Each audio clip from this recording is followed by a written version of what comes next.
What's up, folks? Me again. This is the video that I'm going to talk about approaching libraries, what to and what not to do. Hopefully this won't be long. I don't want to make it long.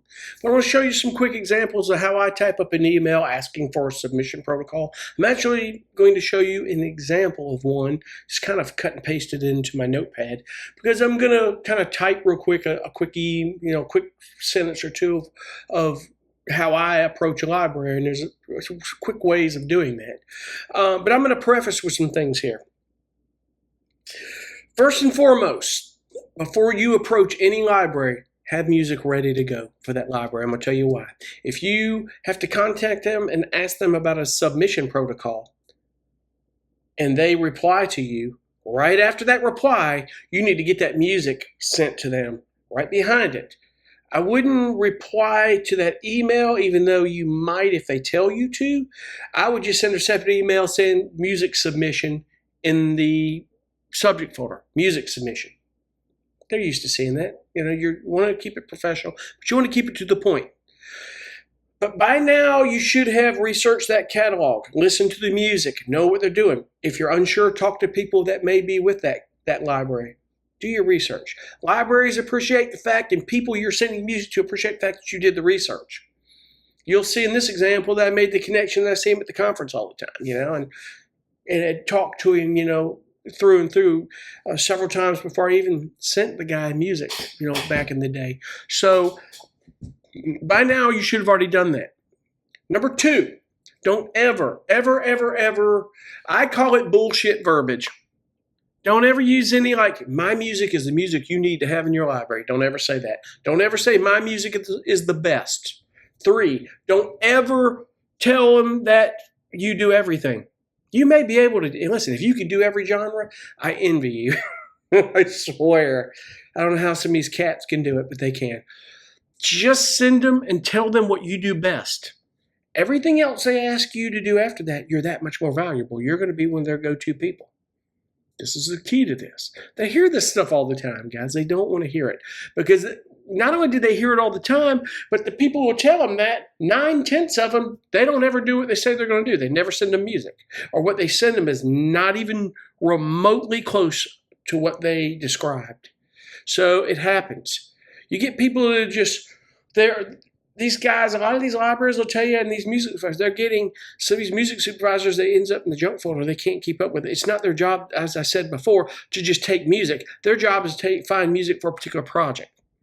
And it's very hard to connect. That's why you need to start with libraries. But a lot of them are getting spammed stuff that's just out of a SoundCloud playlist or something. They can't open it. Which, on a side note, I would use Disco or maybe Box.com or Dropbox or something, because Disco seems to work really well for me. I just started subscribing to it, and I encourage you to look into that. Disco is a platform that a lot of big industry professionals are using. In fact, this last year, a guy nudged me and said, I would go ahead and start using Disco, and I did. It's worth it.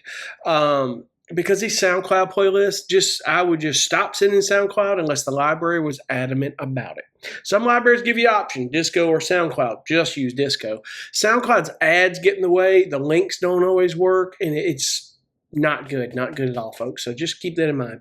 But keep the email quick and concise. Don't give your life story. Don't say, later if y'all meet, you can talk about that. But all that matters is that music, that link to the music, and basically keep it concise.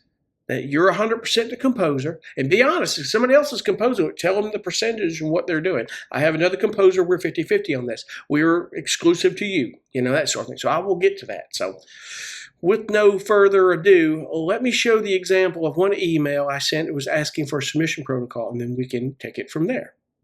All right, so here is an example I've cut and pasted of an email. And let me look at something here real quick. Give me just 1 second, because I don't know where I'm at. Here we go. All right, cool. Let me give you an example of an email here.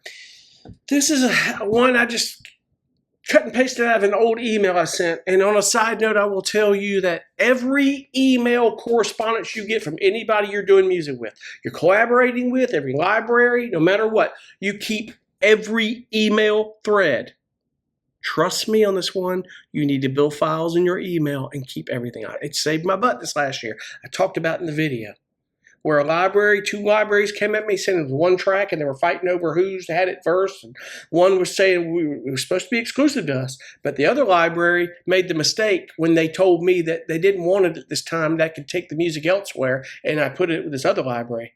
And that saved my butt. Had I not had that email, I don't know. I probably would have things would have gotten a little tarnished. I don't know. It happens. Innocent mistakes happen. Understand. Don't let it horrify you. If you're doing everything ethical, I mean, sometimes you're going to make innocent mistakes. It happens. But anyway, I digress.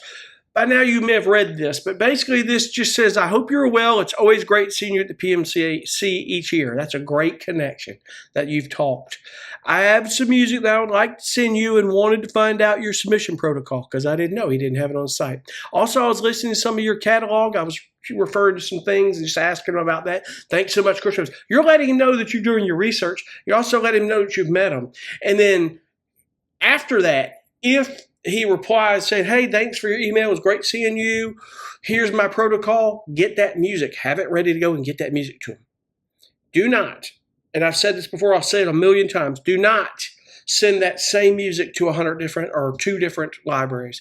Let him either take it or refuse it first before you go to another library. Because you do not want to burn bridges. You don't want to send 50 libraries the same music and they're all exclusive. You told 49 no. You just burnt 49 bridges. Don't do that. Do not do that ever. I've talked about this. Please don't do it. But if you are sending some music, and some publishers have a submission, like a submission form on their webpage, and you can upload the link and you can send a message. You want to keep it simple. Keep this simple. I would keep it as simple as, their name and saying, I'm a composer and I do music for film and TV, period. I have a link below of 10 or 15 tracks that I wanted to send you. You don't have to tell them what genre of music it is. They can decide for themselves. And just say, I'm 100% the composer of this stuff. And anything else that you need, please let me know. Thank you so much for your time and consideration. Respectfully, Chris Williams. That's as quick as it needs to be. The only thing in that is, if you didn't have to ask for a submission protocol and you just sent the music, you already knew. Tell them in the email that you were looking at their catalog and these albums and you felt that you have some music that could contribute to their catalog and you wanted to do that. And just keep it quick. They don't want to know that you played trumpet 10 years and you might be getting better at sax, or you toured with Led Zeppelin, or you played with Spinal Tap, or they don't want to hear all that. They don't want to know that you've been playing guitar 36 years. All that stuff they can read in your bio. With that said, in the signature of your email, I'd have your web page with a show reel. I would get a web page that was simple and quick. If you look at my web page, I just redid it recently. I'm the worst at it, and I wish I had somebody who really help me, but it's just a business card is all it is. My web page has me, a bio, a link to some music that I've released below, but it has a show reel in the center. Go watch it. If you've gotten placements, find those placements, get your little show reel. Get maybe some stock footage and get some music. There's one video in that show reel that I've got a stock video in. You can tell. And just put that music in there.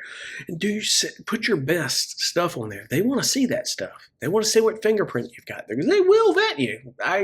Some will vet you, just trust me on that one. So I don't want to keep this too long, but just keep the email quick. Just say, Trevor, it was great seeing you at the PMC each year. Or if you don't have that, just say, hey, my name is Chris Williams, and I'm a film and TV composer. I do a lot of music for other libraries, period.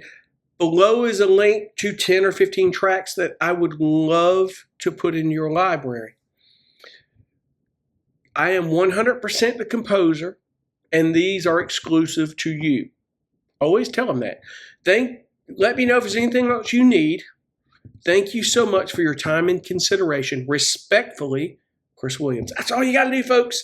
There you have it. That's all I can tell you to do. And if you got any questions or anything particular, let me know. Jesse Josephson, Look in his YouTube in the history. He did a video on this, and he had a cool sample of an email example you could use as well. I think most would agree with the email that I sent. It's quick and concise, and it works.